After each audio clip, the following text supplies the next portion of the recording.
ఇంట్లో ఉన్న బంగారాన్ని విడిపించి ఆ రోజు ఆన్లైన్ రేటుకే మేము కొంటాం. Sharma gold company.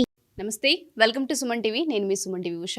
2025 సంవత్సరానికి సంబంధించి 12 రాశుల వారు అసలు ఏ విధంగా ఉండబోతుందో ప్రత్యేకించి అడుగుతూ ఉంటుంటారు. ఎస్పెషల్లీ 12 నెలల్లో కనుక మనం చూస్తే ఏ నెల కలిసి వస్తూ ఉంటుంది, వ్యాపారంలో కావచ్చు, సంతానంలో కావచ్చు, లేదంటే వివాహానికి సంబంధించి కావచ్చు, పెట్టుబడులు పెట్టొచ్చా, సంతానం విషయంలో ఈ టైంలో మేము డెసిషన్ తీసుకోవచ్చా, వివాహానికి సంబంధించి మేము అప్రోచ్ అవ్వచ్చు అని అడుగుతూ ఉంటుంటారు. అండ్ దాంతోపాటు రిలేషన్షిప్ ఎవరైతే భార్యాభర్తలు ఉంటుంటారో మాకు ఏ విధంగా ఉంది, ఒడిదుడుగులు కనిపిస్తూ ఉన్నాయి అని మాట్లాడే వాళ్ళు ఉంటూ ఉంటారు. సో సంవత్సరాంతం ఏ విధంగా ఉండబోతుంది, ఏ విషయాలలో జాగ్రత్తలు వహించాలి, పెట్టుబడులు ఏ నెలలో పెడితే కలిసి వచ్చే అంశాలు ఉన్నాయి అన్న విషయాలపైన మనతో పాటు జంధ్యాల లత గారు ఉన్నారు. ఆవిడని అడిగి తెలుసుకుందాం. నమస్తే జంధ్యాల లత గారు. నమస్తే అమ్మా.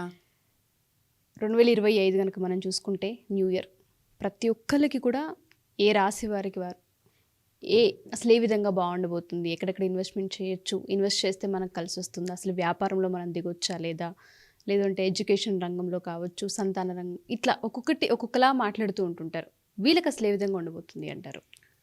సింహరాశి వాళ్ళు ప్రయత్నపూర్వకంగా చాలా పనులను సాధించుకోగలరు.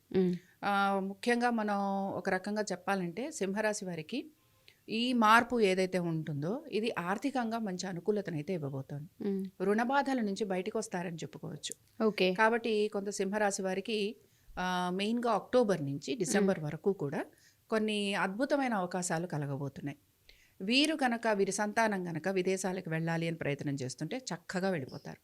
కాబట్టి ఎవరైనా సరే సెకండ్ టర్మ్లో నేను మాట్లాడుతోంది అక్టోబర్, నవంబర్, డిసెంబర్ ఆ పీరియడ్లో కనుక వెళ్ళాలనుకుంటుంటే అది వాళ్ళకి అద్భుతమైన అవకాశాలను ఇస్తుంది. అనుకున్న విధంగా వెళ్ళిపోతారు. రెండోది ఏంటి అని అంటే రుణాల నుంచి బయటకు వచ్చేందుకు అవకాశాలు చాలా కనపడుతున్నాయి. కోర్టు కేసులు లాంటివి ఉంటాయి చూసారా, అలాంటి వాటికి కూడా సెటిల్మెంట్ అయ్యేందుకు అవకాశాలు ఉన్నాయి. సెటిల్మెంట్ కూడా వీళ్ళు అవుట్ ఆఫ్ కోర్ట్ సెటిల్మెంట్స్ కనుక చేసుకుంటే ఇంకా చాలా తొందరగా అయిపోతాయి. వివాహానికి సంబంధించి మాత్రం అక్టోబర్ టు డిసెంబర్ వీళ్ళకి అనుకూలంగా ఉంటుంది. ఈ లోపల ప్రయత్నాలు అయితే చేస్తూ ఉంటారు, కానీ కొంచెం సమయం పడుతుంది. అయితే వ్యక్తిగత జాతకం అనేది కూడా ఇక్కడ కొంచెం ఇంప్లాయ్ అవుతుంది. కాబట్టి ఇది మాత్రం గుర్తుపెట్టుకోవాలి. కాబట్టి ఏంటంటే ఓవరాల్గా ఏంటి అని అంటే సంతానానికి చక్కటి అభివృద్ధి, భార్యాభర్తల మధ్యన కూడా చక్కటి అండర్స్టాండింగ్ వస్తుంది అన్నమాట. ఇప్పుడు ఇక్కడ మెయిన్గా భార్య కానీ భర్త కానీ వారి యొక్క హెల్త్ గురించి కొంచెం చూసుకోవడము, ఈ ఒక్క విషయంలోనే వీళ్ళు ఉండాలి. మిగతా అన్ని విషయాలు కూడా నేను ఇందాక చెప్పినవన్నీ పాజిటివే. ఒకటేంటి రుణాలు తీర్చేందుకు అవకాశం, రెండోదేంటి ఏదైనా సెటిల్మెంట్ చేసుకోవడానికి అవకాశం, మూడోదేంటి సంతానానికి బాగుంటుంది అనుకున్నాం, నాలుగోదేంటి వివాహ ప్రయత్నాలు చేస్తున్న వారికి కూడా పర్టికులర్ డిసెంబర్ బాగుంటుంది అనుకున్నాం. ఓన్లీ థింగ్ వీళ్ళు జాగ్రత్త పడాల్సింది వీళ్ళ హెల్త్ గురించి. ఇంకొకటి ఏంటంటే మనకి అవకాశాలు వస్తున్నాయి కదా అని చెప్పి రుణాలు తీసుకుంటూ వెళ్ళిపోకూడదు. వెనకబడతారనమాట. రుణం తీసుకోండి, ఇప్పుడు చూడండి మీకు లోన్ కావాలా అంటారు కదా, అలాగా వీళ్ళకి మీకు లోన్ కావాలా అని వచ్చే ఫోన్ కాల్స్ ఎక్కువ ఉంటాయి. అలాగే వీళ్ళు చీటికి మాటికి లోన్ కోసం వెళ్ళిపోతూ ఉంటారు. ఎందుకంటే ఈ సంవత్సరం అంతా వీళ్ళకి డబ్బు వచ్చే పీరియడ్, ఆర్థికంగా చాలా అనుకూలంగా ఉండే పీరియడ్. ఎప్పుడైనా సరే ఆర్థికంగా అనుకూలత ఉంటుంది అంటే రెండు రకాలుగా ఉంటుంది. ఒకటి మనం సంపాదించుకోవటం, రెండోది ఏంటి రుణాలు తీసుకోవటం. ఇవి రెండూ కూడా వీళ్ళకు ఉన్నాయి.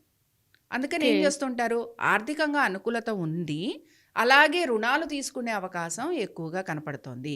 అక్టోబర్ టు డిసెంబర్ వీళ్ళు ఏం చేస్తారు, ఇల్లు లాంటివి తీసుకున్నారనుకోండి, సొంత ఇంటి కళ నెరవేరే అవకాశాలు చాలా ఉన్నాయి.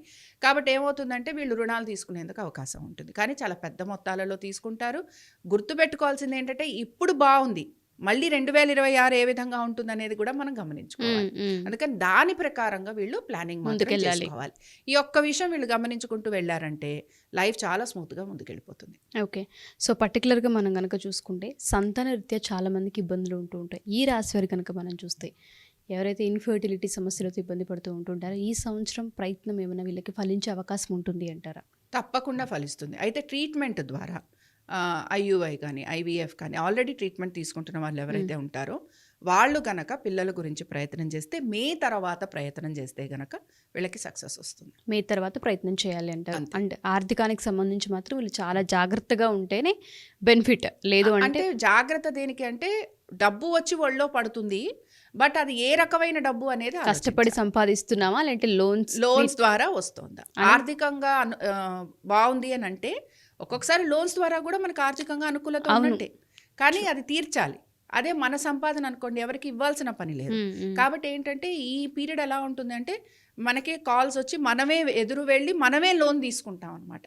అది Okay. కాబట్టి అది మనకి నెక్స్ట్ ఇయర్కి నేను అంటుంది 2026కి ఏ విధంగా ఉంటుంది అని ఆలోచించుకొని చేయాల్సిన పని. డెఫినెట్గా. Thank you ma'am, thank you so much. నమస్తే.